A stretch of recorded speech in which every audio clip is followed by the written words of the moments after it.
Hey guys, so Bikini Nanny quit. Bikini Nanny quit. And by the way, I called her Bikini Nanny with love, and she called herself Bikini Nanny too. So that's not why she quit. But I want to talk you through the inside of this experience for me. All right. So as you know, I'm a single mother. I have 3 children, 2 adult and 1 5-year-old. All 3 children have special needs.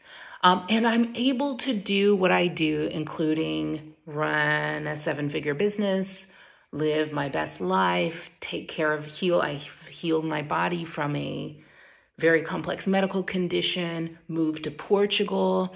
The reason I can do what I do as a projector in the human design system in particular is that I did a lot of work to wake up from my own core trance of trauma.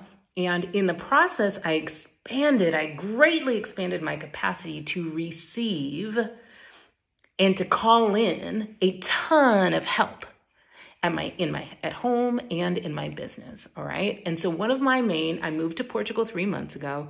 One of my main helpers since I've been here was my nanny, my daughter's nanny.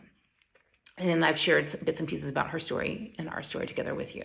So let me just say this. Some frictions had begun to arise, all right?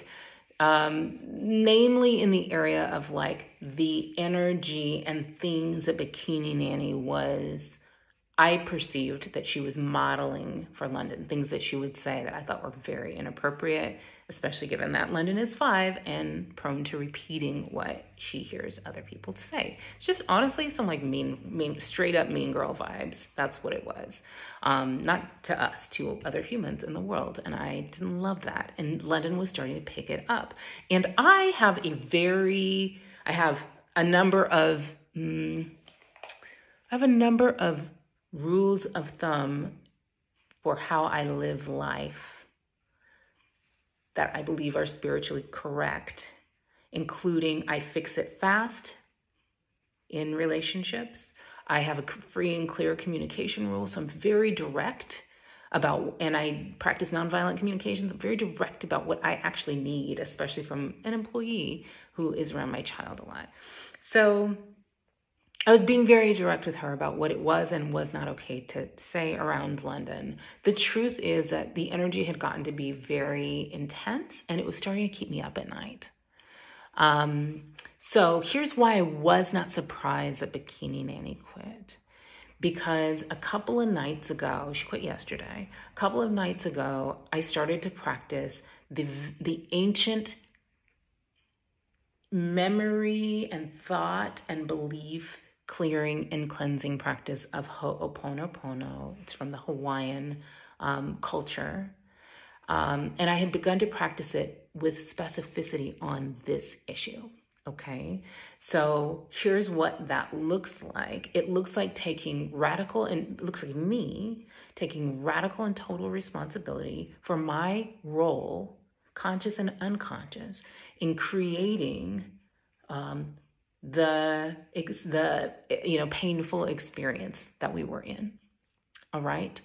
So I would lie in bed, awake at night, thinking about it, and it would feel bad. And when you feel bad like that about any relationship or conflict or whatever situation, or, as you think about a topic, that's always a sign that you're not in alignment with how Source is thinking about it. So I would lie in bed and I would have these, thoughts and like fixate a little bit on what could I say differently? How could I do this differently? I didn't like that she said that to London. I hated to hear London repeat that, whatever it was.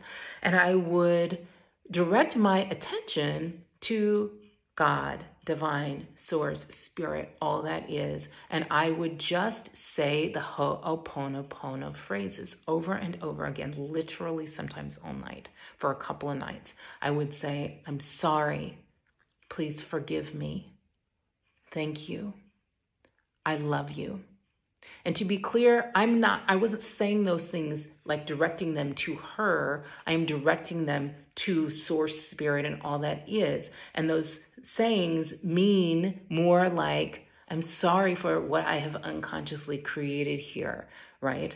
I'm sorry for the energy that within me that is being mirrored in this situation. I'm sorry for the magnet, whatever is in me that's unconsciously attracting in this unwanted energy.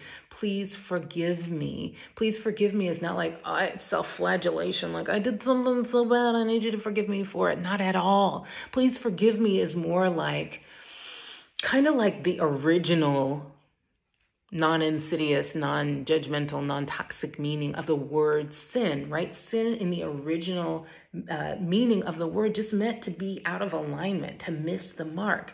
So please forgive me is like, please bring me back into alignment with how Source looks at this person, how Source looks at this situation, how Source looks at myself in this situation, right? Just as an example, one time a friend of mine was here visiting and she was like, yeah, I'm picking up on that energy too. But what if the things that the nanny is saying are really like inoculating London, teaching London how to stay in connection with Source and stay in her zone of maximum alignment, even when people around her say things that are like out of pocket, right? So there are other ways to look at this situation. So I was like, thank you. Or I was like, please, I'm sorry for whatever within me created this. Please forgive me. Bring me back into alignment with how you see this situation.